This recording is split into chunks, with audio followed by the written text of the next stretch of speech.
Hello everyone. Today I chose a bit of an odd location to shoot this video. Uh, Indeed, I am currently chilling up in my cherry tree. I'm lucky. I have a cherry tree in my garden here, and I really love this tree. Uh, I climb up and down it all the time, whenever I get the chance to. Ever since I was a little kid, really, I feel like tree climbing was um, one of my favorite activities as a kid, during the summer especially, spotting interesting trees and climbing up, and then you have a nice view over the neighborhood. Anyway, this cherry tree being in my garden, of course, I am very uh, well acquainted with it, so I know how to climb up this tree fairly easily. And yeah, and I figured I would just shoot a video today using my clip-on microphone. I hope that it's picking up the sound right. I've noticed that whenever I used it in previous videos, you can hear a slight buzzing sound in the in the background noise, right? So that's not great. But what am I expecting? After all, this only costed me like 20 quid, so it's probably not the best quality. But hopefully in the future, I can invest in some slightly better quality um, audio. Yeah. So at first, I thought I wasn't very inspired today. Maybe I'm not. I don't know. But I want to shoot this video because I'd like to talk about a song um, that I'm currently writing. I'm aware that at the start of this YouTube channel, in the very first video, I mentioned that one of the main goals of the YouTube channel was for me to write music during the summer and document the process um, in video. And I haven't been doing that so far. This is, I think, my 7th video that I'm shooting right now.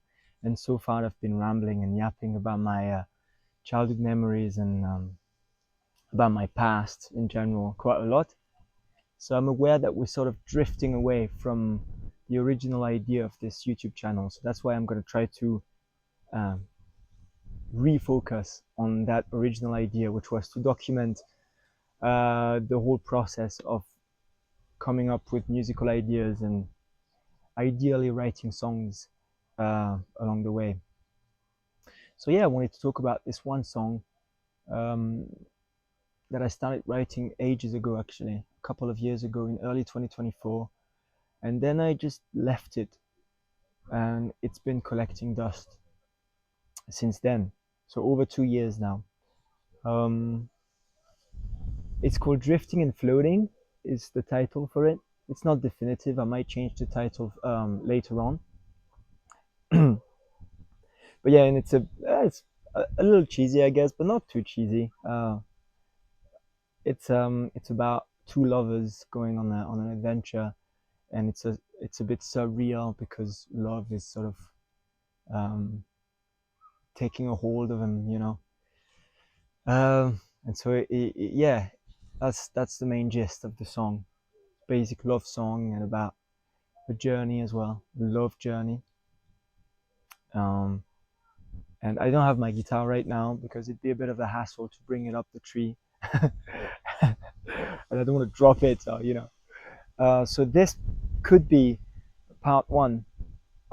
This video you're watching now might be the part one of that idea, and in part two, I'll set the camera up somewhere else, somewhere more convenient, I guess, so I can play the guitar and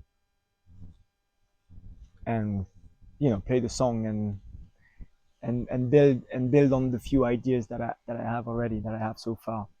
But to give you an idea, the song is in G major, and it's very basic. I'm using a 1-4-5 type of chord progression. It's the G to the C, and then back to the G, and then a D. It's pretty basic, but it's the way I play the chords that highlight a tad bit of a melody as well. And I think it could be interesting. And then the chorus is quite cool. I'm pretty happy with the chorus I came up with for that song. I started F with the F chord, then then the D, and then I think C, and then I land back on the G. Uh, yeah, that's how I do it, and it could be a nice song. I'm just always struggling to come up with lyrics and a melody line for the voice. These are always the typical challenges for me when I try to write a song. But I've been writing a little bit more lately. I try to force myself to write at least 2 or 3 lines every day, and then every day I come back on the lines I wrote in the previous days, and I rearrange some of the words. I make it more. I try to perfect it a little bit, polish it off, you know. So that's a lot of fun to do that. Genuinely is, because I thought that I was always afraid of writing lyrics and writing in general. So, oh, what if it's crap?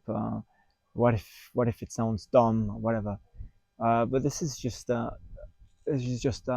self-confidence type of issue, isn't it? And to get decent or good at something, you need to get started, right? And yeah, start somewhere and keep trying, just like I'm doing with this YouTube channel, I guess. So it's yeah, it's basic, right? But I feel like it's a simple, honest truth. Is you want to get good at something, just stick at it and don't give up and continue. So yeah, I try to write lyrics every day a little more.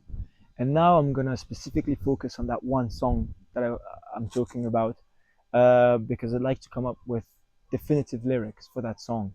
So then I have an idea for a melody line, and of course I'll show you guys all this in the next part of that video.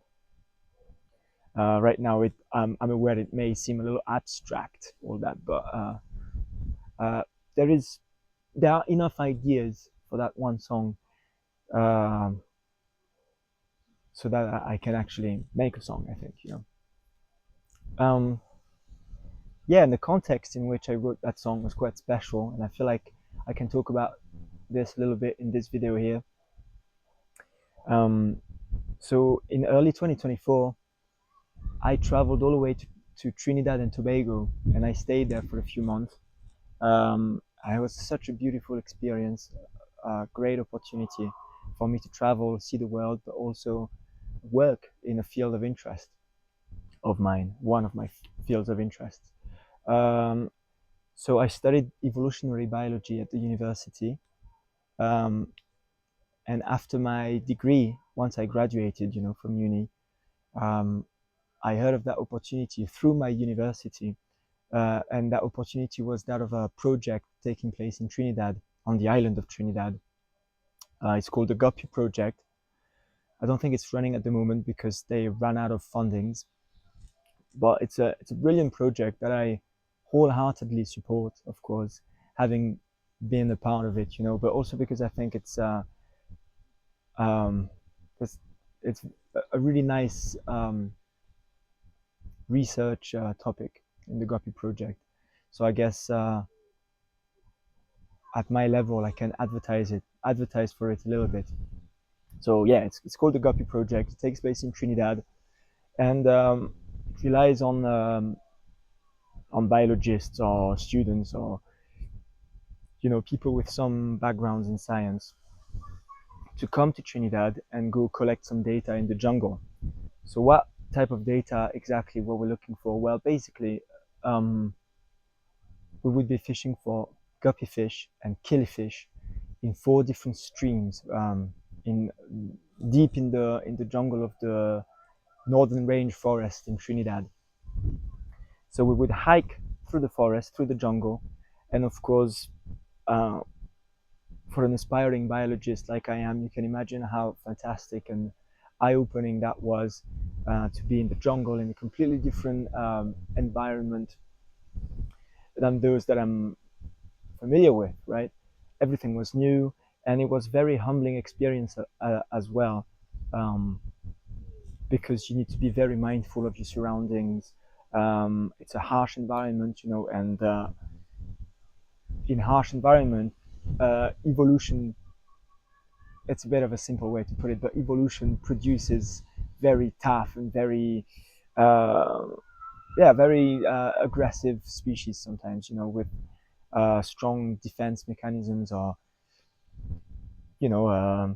spiders with venom, or lots of venomous snakes, or even the plants with spikes that you can't even see sometimes. They're perfectly camouflaged, and then you just lean against a tree and it can cause pretty serious injuries. So it was humbling in that regard, because you had to be mindful, look everywhere where you step. Uh, you know, um, can you see a snake? One time I accidentally touched a caterpillar, uh, and the caterpillar, it was one of those toxic caterpillars for defense mechanism. And it was full of venom, and it left that really painful rash on my skin. It felt like someone had burned me, with a cigarette butt or whatever. So yeah, just to give you an idea that even the most innocent-looking creatures in the jungle can sometimes be not necessarily dangerous, but potentially harmful to you. Uh, so that was already a fantastic aspect of the experience. But of course, after trekking through the jungle, we would get to those four focal streams that the study revolved around. So different river streams, that met the good criterias. So a given amount of biodiversity, no predators for the guppies and the killifish, which were our fish of interest. So it was good um, to go collect these fish and study them and collect them from rivers where all of these factors are under control. That was a lot of fun, fishing those fish, and then we would place them in Ziploc bags with some water from the stream. We wouldn't kill them, of course, and we would take them out of the jungle back to the research center, and then the following day would be spent analyzing all those fish that we had caught. Um, their length, their weight, and then for the fish that had never been caught before, we would tag them with a polymer in their skin, a colorful polymer, and each fish would have a different color code, so we could identify the fish and track their um, growth and contribution to the population. Uh, and then after that, once the fish were all processed and analyzed, we would take them back to the river where we caught them and release them exactly where we had fished them. That was very important. Again, control. It's different controls of the study, and to make sure everything is stable, and that we bring the least amount of disturbance to that ecosystem that we're studying. So we know that whatever observations we make from that study, it is very likely due to the study itself. And what happened generations ago was that they moved populations of guppies and killifish from rivers with very high levels of predation, and they were moved to those other rivers where I would go and fish the fish with very low levels of predation. And the idea was to test whether those populations of guppies and killifish would evolve in any significant manner after being moved from a high predation to a low predation environment. And it's a study that took place over years and years and years, and the results were quite conclusive. They did observe that indeed, um, when faced with less predation, the fish tend to produce less offsprings, but of better quality, if that makes sense, because there's not as much of a need to maintain the population to a sufficient number of individuals, because there's not as much predation, or that the females would be bigger in a low predation environment than in a high predation environment, because they don't have to invest most of their resources on their offspring. They can actually keep some for themselves, basically. I'm oversimplifying all of this. It's way more complicated, but what I was there working in Trinidad, I was but a research assistant. So all I had to do was go in the jungle, collect the data, bring them back to the lab, process the fish, analyze them, and then take them back to the jungle. And I did that for a few months. Such an eye-opening experience. Once again, I might be repeating myself here, but it was just great. I actually still have this bracelet. That's the flag of Trinidad and Tobago that dates back to that 2024 Guppy Project experience. Um, and yeah, and being in the tropics, of course, and discovering a new culture, new type of food. In Trinidad, they have this local specialty. They call it doubles. It's a kind of street food that you find in most places on the island, and it's basically two pitas stacked on top of one another, and then some chickpeas and spices type of sauce that they pour on top of it. And you eat the sauce in the first pita, and whatever spills out falls onto the second pita, so that you don't make a mess of it because it's meant to be eaten on the go. You know, doubles or roti as well as a type of uh, I want to say it looks kind of like a burrito, but that would probably be disrespectful to the roti and the Trinidadian cuisine. So it's not really that, but that's kind of what it reminded me of. So yeah, interesting kind of food. The people are so friendly, very welcoming, and on top of it all, I was fortunate enough to be in Trinidad during the carnival, uh, during the time of the carnival. That's in February every year, and the Carnival of Trinidad is quite famous all over the world. It's a giant party basically, with big trucks full of speakers blasting music throughout the city for over 2 days non-stop. Um, Rum everywhere, beer everywhere, double. Everyone wants to celebrate life, and everyone's dancing and having fun. And there's mud fights, or you throw paint at each other. Um, they blast soca music. Is very popular form of music in Trinidad and Tobago. Soca. Um, and yeah, everyone's just having fun and being happy, and they also like the traditional carnival as well. Um, where some professional dancers, they dress up as hummingbirds and butterflies, like the blue morpho, which is a quite common butterfly you will find in Trinidad. It's a beautiful butterfly. It's about this big when it reaches adult size, and the underneath of its wings is this bright blue, very electric blue. Um, yeah, and people dress up like blue morpho butterflies during the carnival season. So it is a sight to behold. It really is. It's especially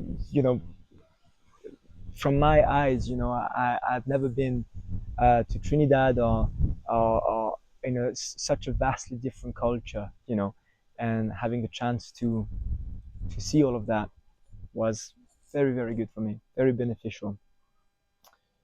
Yeah, and I worked there for a few months, and I had a guitar in Trinidad.